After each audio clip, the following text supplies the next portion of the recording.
Obila moro ma Eldoret oyangi ni en achiel kuom ji mane omaa omenda gi achuth mane wuondo jopiny e boma ma Eldoret ni biro konyogi yudo omenda mathoth kapo ni gichudo. Obila no olero ni achich maduong' ewi mibadhi ma en jago ma nyinge Ambrose Abuti otudore gi obila moko mag okwach kich makonye pondo kendo omiyo nyaka sani pok omake. Jafwambo marwa Cynthia Onyango miyo ler mar wachni.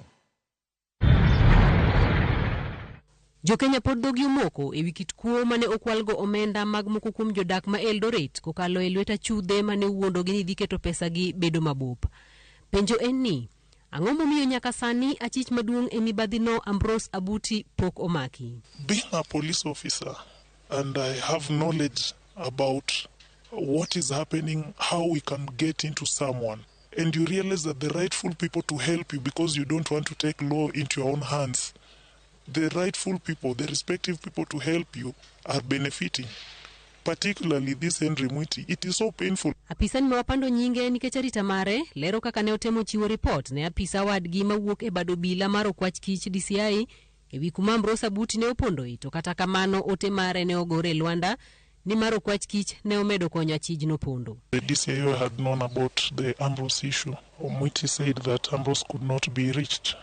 But that very moment Ambrose was at the station and I had even seen him. I even told them that right there.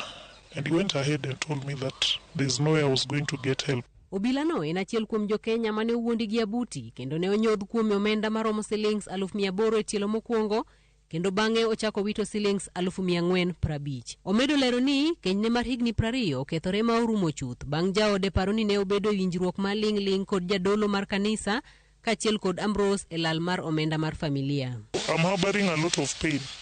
Pain from loss, pain from broken family, pain from strained relationships with siblings, all because of this one person who has been concealed by the law. Wachore ni jumbe ariyo mokalo, achijno ne nitiere e magawa moro manitiere ondamo maromo mita 40 kende, kowuok e tesend obila ma Central, to kata kamano ne ok omaki. There's no way you can say that that the DCI is hunting for Ambrose Makech when in real sense it has never been published anywhere.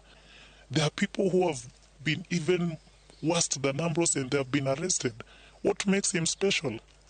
This is a man who has so little education and so little kind of tactics to make him overpower the DCI. Apisa ni dimbo ni moko kuom jogo ma omenda gi ichich ni ne onyodhi kod achijni oting'o nyaka pisas madongo e piny owacho. What I would like to reveal is that there are so many people who are victims of this. Even in the DCI, we have officers who have also lost their money. We have, I may not mention by name, but we even have cabinet secretaries who are in the ministries that I know. Cynthia Onyango, Ramogi TV.